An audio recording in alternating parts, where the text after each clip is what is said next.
If you have a strange or scary story, be it a glitch or not, go to astheravendreams.com and send it my way. And if you're new to the channel and like what you hear, please do consider subscribing, as it does help the channel tremendously.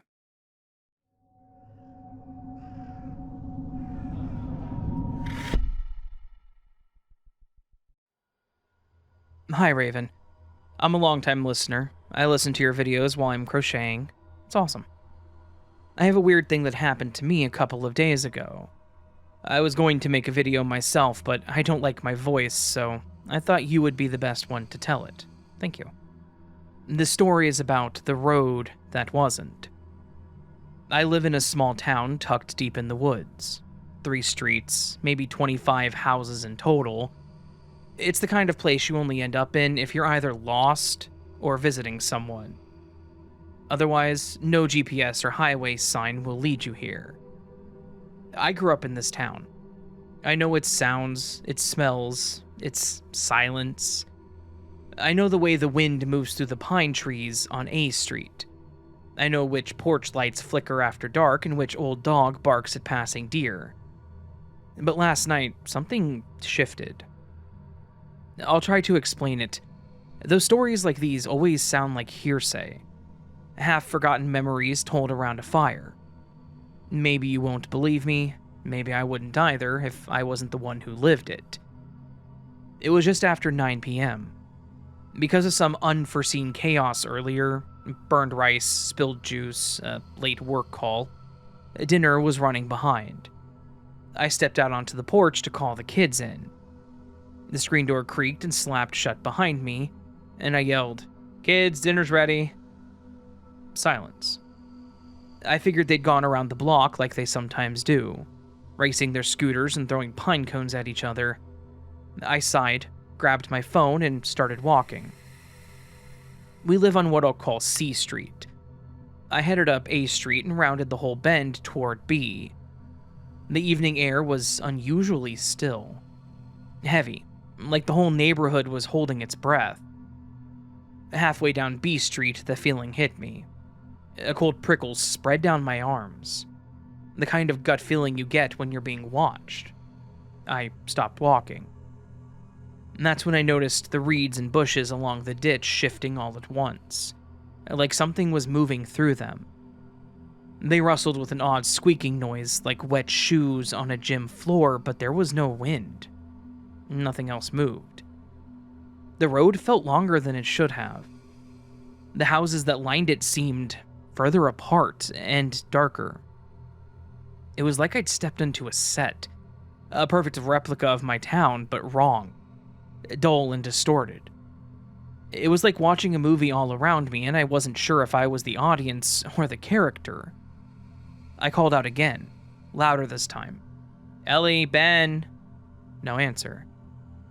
I turned in a slow circle. There were no barking dogs, no distant TVs, no tree frogs, bugs.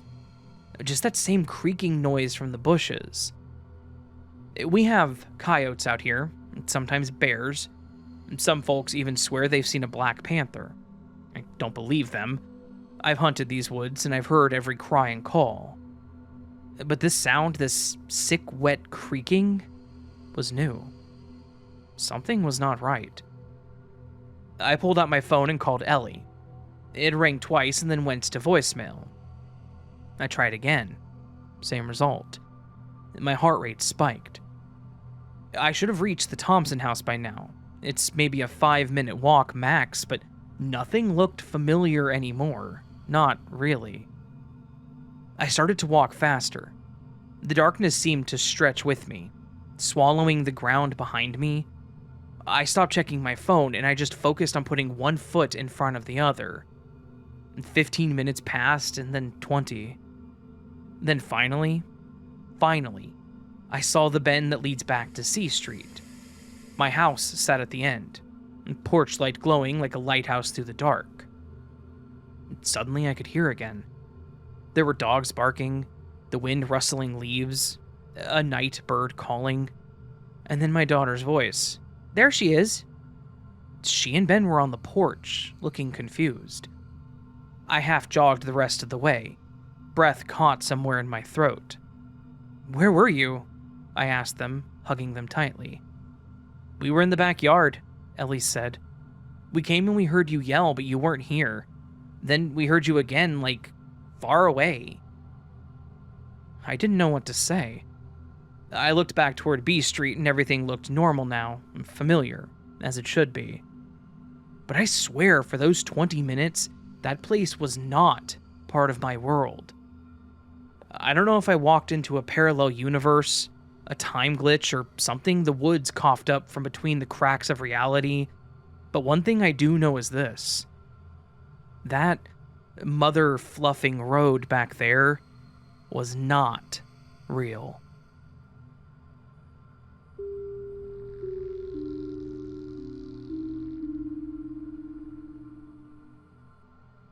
Hi, Raven. I'm gonna start off by saying that I've had some weird things happen to me in my life, but this was the biggest glitch that happened to me.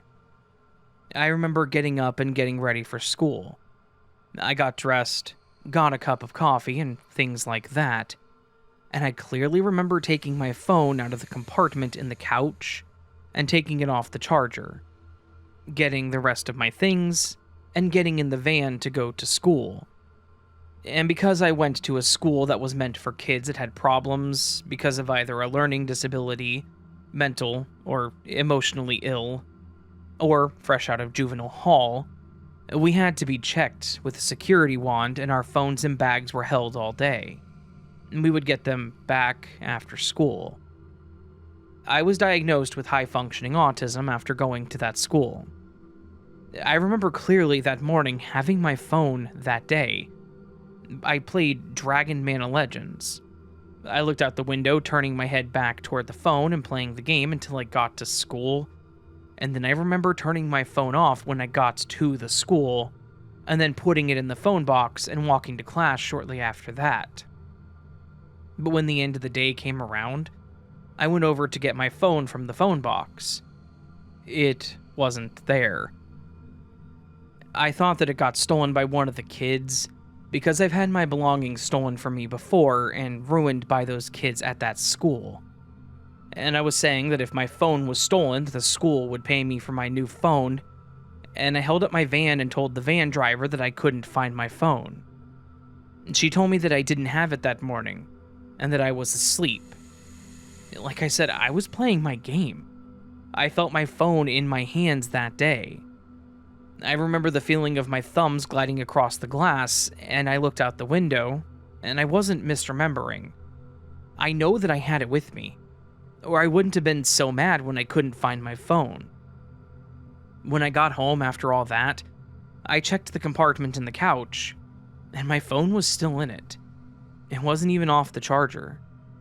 It was still connected to the charger, and like I said, I took it off the charger and had brought it with me to school that day, and I definitely was not asleep, because I looked out the window to see how close we were to the school. I can only sum it up to being a glitch and nothing else. It still weirds me out to this day. Thank you so much, Raven, for reading this and giving a community to talk about these weird happenings with one another.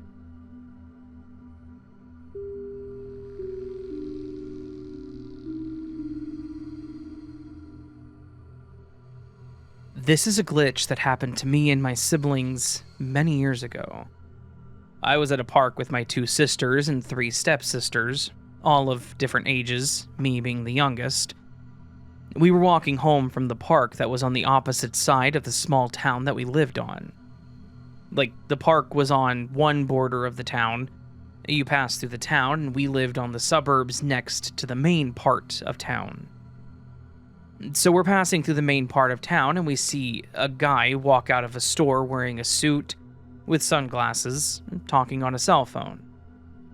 Not weird, but people didn't dress like that in this small country town. We keep walking and see a black car pull up, and another man in a suit with sunglasses on the phone gets out. The more we go through town, the more we see black cars pull up, and more men in suits with sunglasses on the phone walking out of stores and the cars. It gets to the point that we're running because everybody in the streets is a man in a suit with sunglasses talking on the phone, and all the cars are black. As we run, it seems to get darker and darker until we run through the hole in the fence that leads into our backyard, where it's pitch black. We make it inside, but two of my sisters are significantly slower and are still behind us. Now, I think they made this part up, but it's still part of the story. But they said after we went through the fence, they saw a glowing demon face behind them. Again, I think they may have just added that for some flair to the experience, but the whole story is crazy, so who knows? Some additional detail. The oldest of the group was about 15, and they saw everything too, except for the face. I was about 8. It was overall about a 30-minute experience. It was around sunset, which is more likely the reason for it getting dark, but it seemed super accelerated. There were probably about 30 men in suits when we started running, and what they were saying on the phone sounded like nonsense, but again, I was only 8.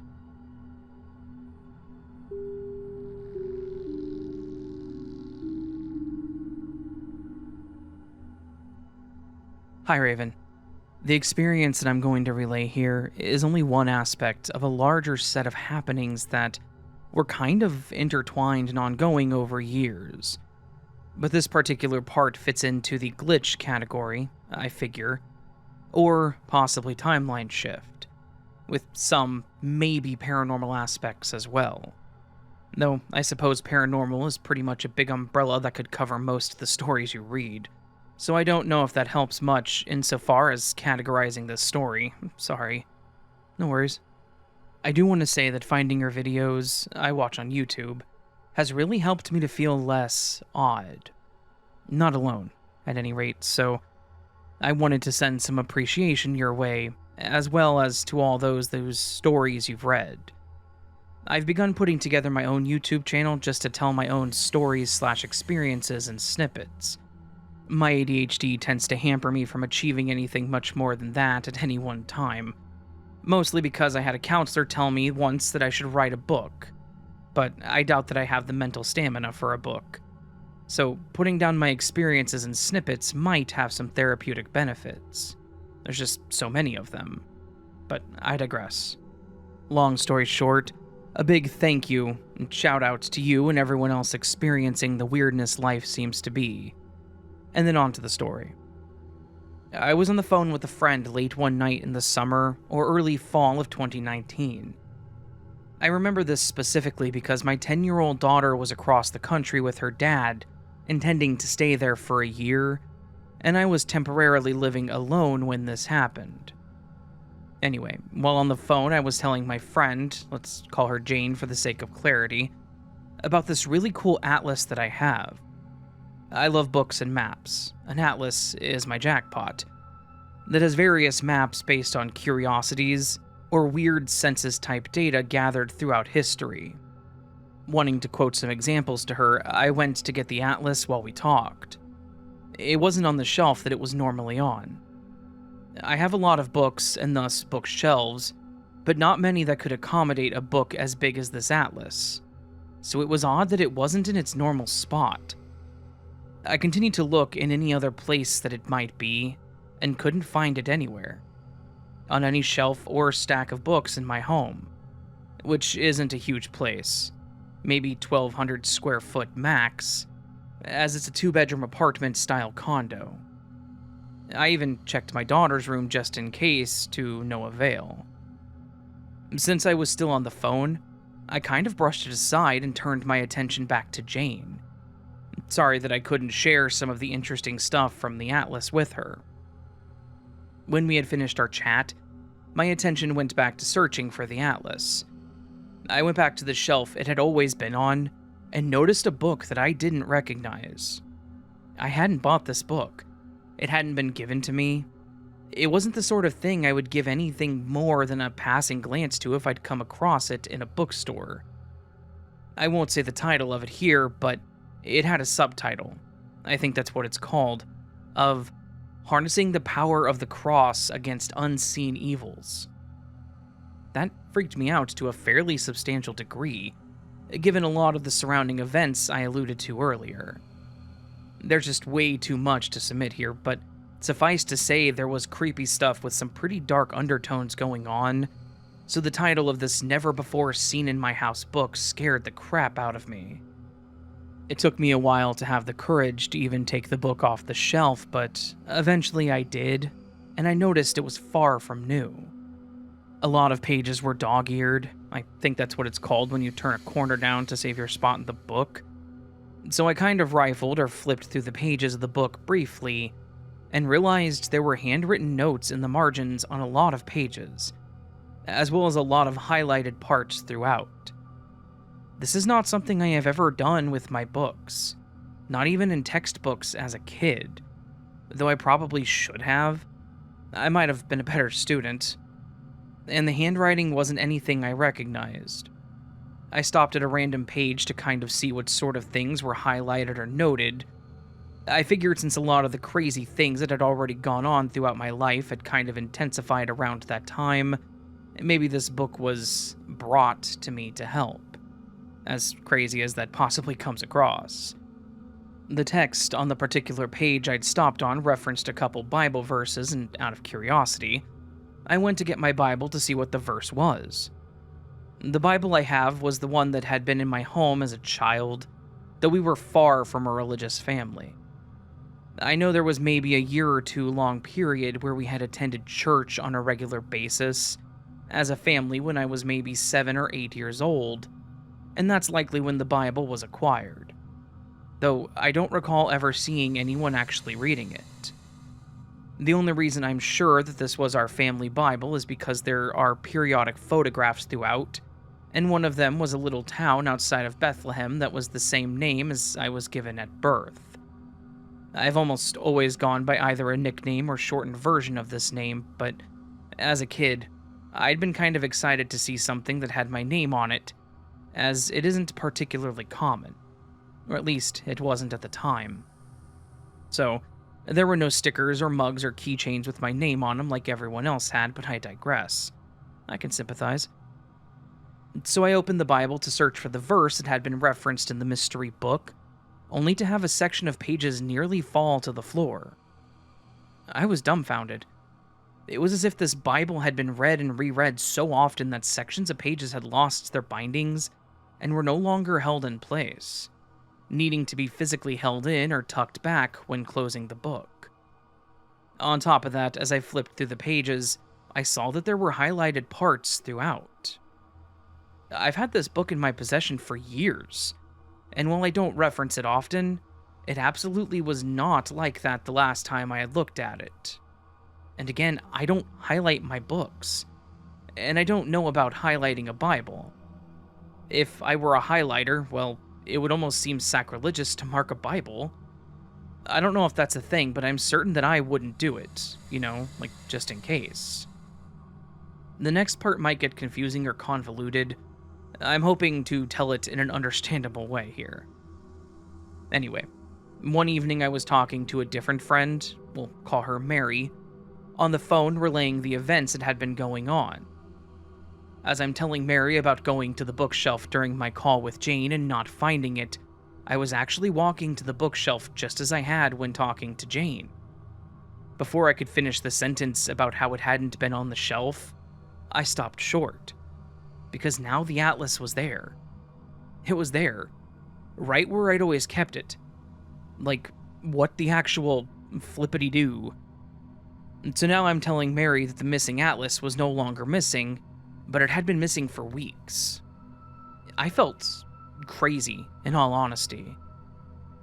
After our call ended, it occurred to me to see if the other book that had appeared in its place was still in my possession. I had moved it from the shelf where I'd found it to the same shelf that I kept my Bible on, and it's still there, all highlighted and notated and dog-eared with my now dilapidated highlighted Bible. I mentioned earlier that many things like this have happened throughout my life, along with far crazier things. But as far as possessions disappearing and reappearing, I've always thought of it as spirits or ghosts messing around. I've heard they can be mischievous, until I discovered your stories about glitches.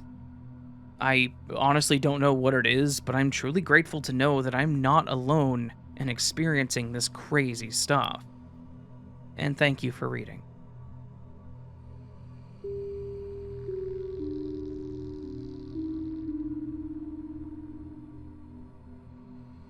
Hi, Raven. I absolutely love your show. This is my first submission to As the Raven Dreams. That's me. I've encountered strange happenings throughout my life. Patty, if you're tuning into this podcast, yes, this story is about us. Oh, hi, Patty. Back in the late 70s, I owned an AMC Gremlin and lived in the western Chicago suburbs. I had just picked up my friend Patty and we were on our way to work where we cleaned a library. One of the expressways had a notoriously dangerous exit, with very little space between the on and off ramps. As I approached the off-ramp, a semi-truck had just merged onto the highway. We should have collided. Patty screamed and I was sure we were about to be crushed. But to our amazement, we passed through unscathed. And from the exit ramp, we saw that the trucker had pulled over to the shoulder. There's no logical explanation as to why the truck didn't run us over. The Gremlins were small, but not small enough to fit under a semi. One moment we were bracing for the worst accident of our lives, and the next we were safely on the off-ramp. Glitch, other dimension, so grateful yet truly peculiar. The very next day, we were back in my car, driving east on what they called the Eisenhower Expressway heading into Chicago. About 3/4 of a mile west of the city, we spotted something totally out of the ordinary that looked like a long silver bullet train on an overpass. It was so bright that it was almost blinding. About half a mile past that overpass, we saw 3 figures in full hazmat suits standing right in the middle of the eastbound and westbound traffic. They were using some kind of tool and seemed to be searching for something. Besides the hazmat suits, what made the scene so strange was that the other drivers didn't seem to notice them or care. If you're familiar with Chicago in the late 70s, or even now, you know that drivers typically honk for any reason. I switched lanes to give them space, but the other drivers didn't. Neither the people in the hazmat suits nor the other drivers paid any attention to each other. It was otherworldly odd. We checked the newspaper for days, hoping to find some story or mention of the event, but nothing was ever reported. That weekend, we encountered what felt like 2 alternate reality events.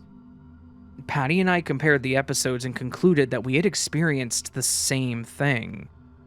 When we shared our story with others, they thought we were crazy, because even though hazmat suits and silver bullet trains had been invented, they weren't typically seen anywhere yet. Driving through a semi-truck only rendered comments in regard to how lucky we were and how I should be more careful, but no mention of how we could have just passed through the truck. It was truly a bizarre weekend with no explanations. Was it glitches? Or had we entered an alternate universe?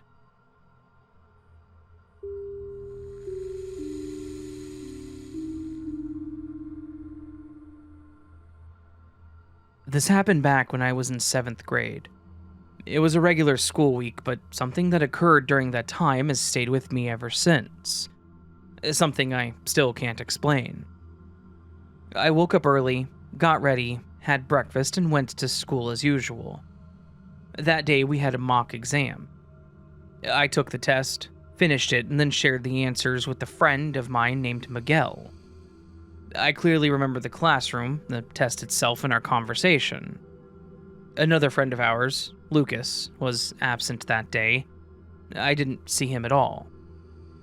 Later, I came home, ate, did my usual stuff, and at some point I fell asleep. And then things got strange. I woke up again, got ready, and went to school, just like the day before. And again there was a mock exam. But this time, Miguel was absent, and Lucas was present. I took the test with Lucas, and we even discussed some of the questions together. It felt like a completely different day. The test wasn't the same. The conversations were different, and yet it all felt just as real as the first day. The weirdest part is that I didn't realize at the time how similar the 2 days were. It didn't feel like deja vu or a dream, it felt like 2 separate, very real school days. Sometime later, we got our test results. All 3 of us, me, Miguel, and Lucas, received our grades. That's when the confusion began.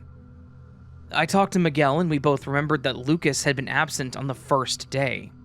So how did he get a score? I asked Lucas and he said he didn't remember missing the test. For him, everything seemed completely normal. The thing that stayed with me the most is this.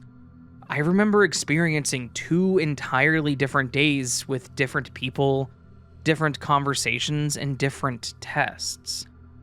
And Miguel also remembers Lucas being absent.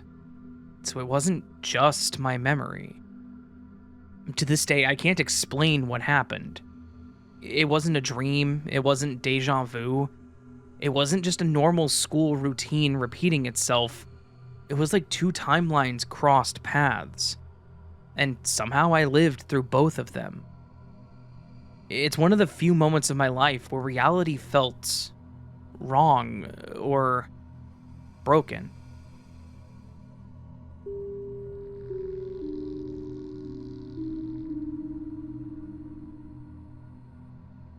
Hi, Raven.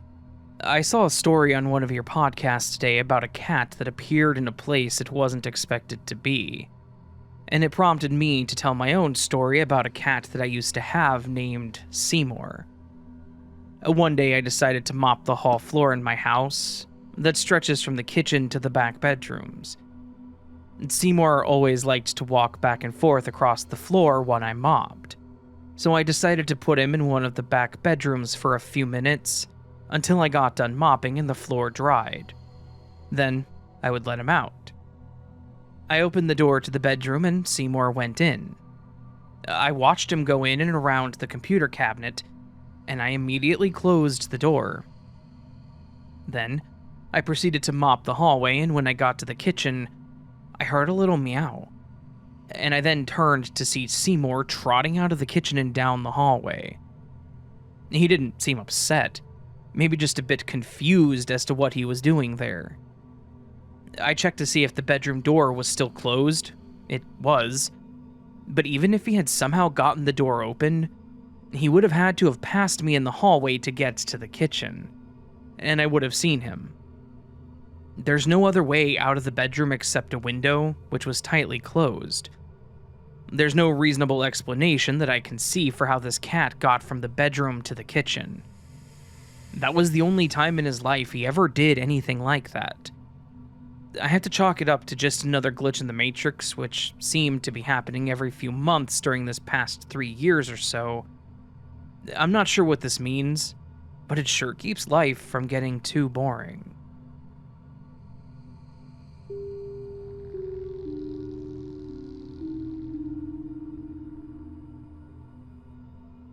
Hey there, Raven. Here's another story from Norway. It was February 2024.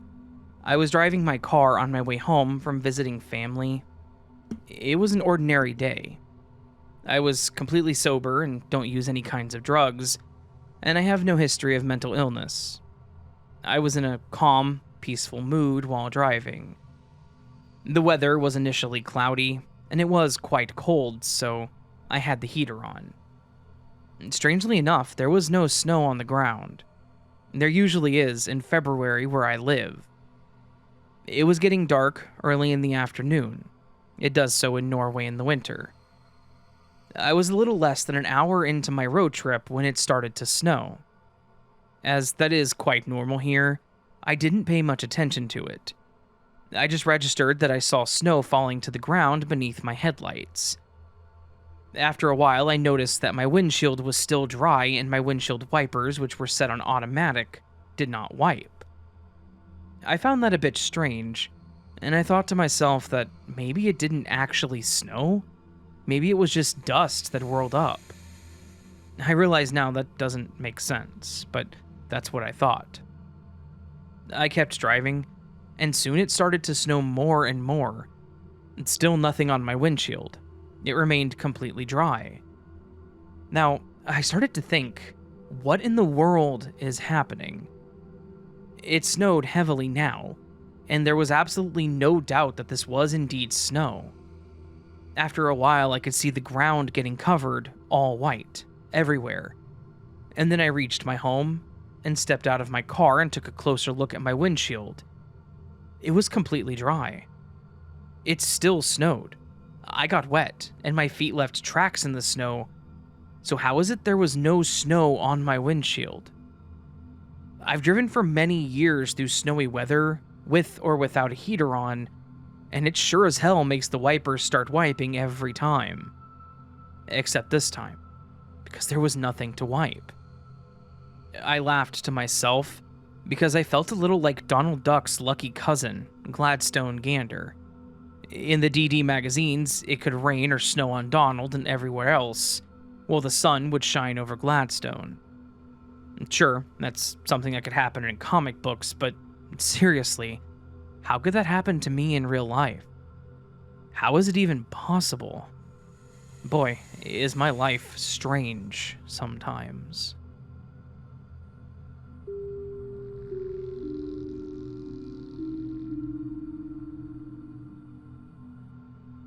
This is my first Glitch in the Matrix experience, which happened about 20 years ago. One day I was doing some yard work in front of my house when my line trimmer ran out of line. I removed the safety glasses I had been wearing and left them on the ground while I went into the house to get more line. When I returned a few minutes later, the glasses were gone. Even though it was a quiet morning and there was little traffic on the street or people walking through the neighborhood, I assumed that someone had come by and decided they needed the glasses more than I did, and just made off with them. There wasn't much I could do but go get another pair of safety glasses out of the storage area and finish my yard work. I didn't think any more about the incident after that until about 6 months later, when I was in the storage area rummaging around on the shelves, looking for a flower pot. In back of all the pots, to my surprise, I found the safety glasses that had gone missing months ago.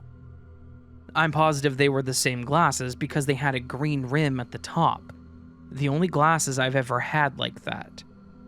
I have no idea how they got there.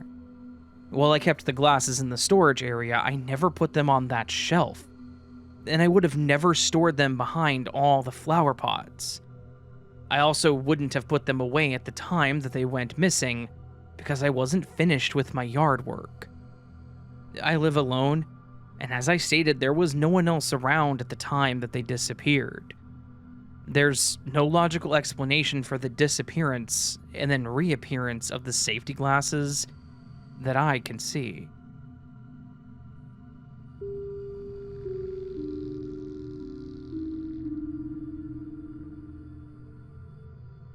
I want to start by saying that I am mentally stable and medicated. This really happened to me when I was 13 years old back in 2006. I spent a lot of time sitting on the swing, set outside blasting emo music through my headphones, imagining being in a different timeline, a place where I had friends who truly understood me. As people who practice reality shifting know, this is visualization. One night, I fell asleep indoors after daydreaming on the swing for a few hours, and when I woke up, I found myself somewhere else entirely. In this different timeline, I was a student at a high school where we lived on campus. I had many friends and the life that I truly desired. One day I noticed a new girl at school and introduced myself, and we quickly became friends. One afternoon, I used some slang that made perfect sense in 2006. She stopped me and said, "You can't say that. It's 2022 now and it's offensive."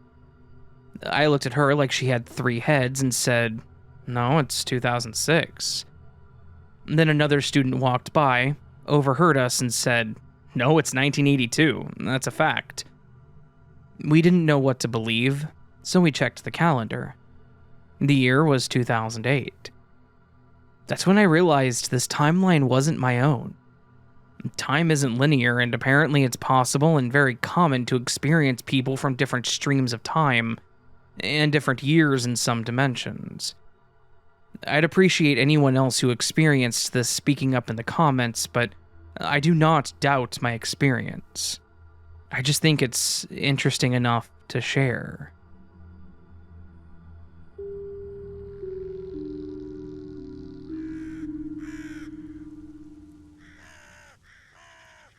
Hey there, friendarino ninos. How you doing? Hopefully good. Hopefully you also enjoyed this collection of Glitch in the Matrix stories. It was a very thorough collection this week. A lot of strange things going on. Strange things coming from all directions. Not just the normal weird stuff. Like, this was a really diverse collection of strange and weird glitchiness, right? And I personally appreciated that. Hopefully you all appreciated it too, because, yeah. I'm trying to think of everything to say. I really don't have much to say right now. It's kind of been a weird week with finishing up moving stuff here, and we haven't really unpacked everything, or to be honest with you, anything. It's a slow trudge to kind of get through the boxes and tubs and various items in all the places. But really, it's something that will happen over time. Beyond that, things are going well. It's kind of hot here in Minnesota. It's weird that I can say it's hot here in Minnesota, not Kansas. I'm not going to lie on that one. But it's hot here in Minnesota today. Has been for a couple days. I know a lot of the U.S. is going through a heat wave right now. We are not excluded from that. But thankfully, overnight tonight, it's supposed to be in the 60s, so that'll be lovely. I've managed to have the AC on 78. It's kept the house decent. Upstairs bedroom does get warm. We do have a room AC, though, so I'm going to use that for the upstairs bedroom. You guys don't really care about this stuff. I'm just kind of talking. Yeah. But so far, so good. Living here full-time is going very well for me and us, in my opinion. So, anyway, if you enjoyed today's stories, or me talking about random aspects of living in this house, consider liking the video. If you're new to the channel and liked what you heard and want more content like that, consider subscribing. I do a lot of stories weekly, numerous things, delving into some more true crime stuff and more investigative stuff randomly. Some of that's coming up here near future. So if you want to support me or the channel and help me continue doing this full-time forever, you can join Patreon at patreon.com/astheravendreams, I think is the URL. It's linked down below. Or you can go to the button below the video that says join, click that, and join channel memberships. Both those get early access to my content and other things, depending on what you sign up for. You can also super thanks, which is a tip to the channel, never expected, always appreciated. Don't get too many of those, which is totally fine. I don't expect them. It's just a fun thing you can do if you want to support the channel further. You can listen to the podcast on other platforms like Spotify and Audible. You can go to the website astheravendreams.com, where you can find all the links to my social medias, where you can listen to the podcast, submit your stories. The website's a good place to go. Yeah. The other thing we do with glitch videos, at least once a week, typically on Mondays, though last week it was Wednesday, sorry about that, is the word of the week. On the screen right now are the people who took a chance and were spontaneous, leaving comments with last week's word of the week, which was spontaneous. And all of them are on the screen right now. I think I said that already. These people went above and beyond, used the word of the week in the short time you had, and because of that, I don't know what I'm trying to say there. Because of that, the video did better, I guess, because there was more interactions, more comments, more people being awesome. So, yeah. These people are amazing because they do help the videos do better. If you don't want to leave a comment, it's totally fine. Just know if you do, it is very much appreciated. This week, the word of the week is a bit easier to use, but it's a fun word because it's like 2 words or 3 words mixed into one word. And it's actually the word of the day today on the Merriam-Webster website, because I love this word. The word is wherewithal. W-H-E-R-E-W-I-T-H-A-L, wherewithal. It literally just means means or resources. It says specifically money, but it's not always money. Like, I don't have the wherewithal to make one of these outros short and not blather on nonstop. I just don't have the resources or means to do so because I'm a blatherer. So, use the word wherewithal in a sentence, get featured at the end of next week's glitch video. Be amazing, because you are, and that's what is true. That was a terrible sentence. I know how to speak English, I promise. Just keep being amazing, okay?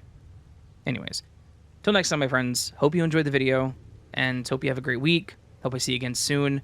Remember, you are loved, you are valid, you are important, and you are the best you that you can be. Don't forget it. Until next time, much love. Sleep well.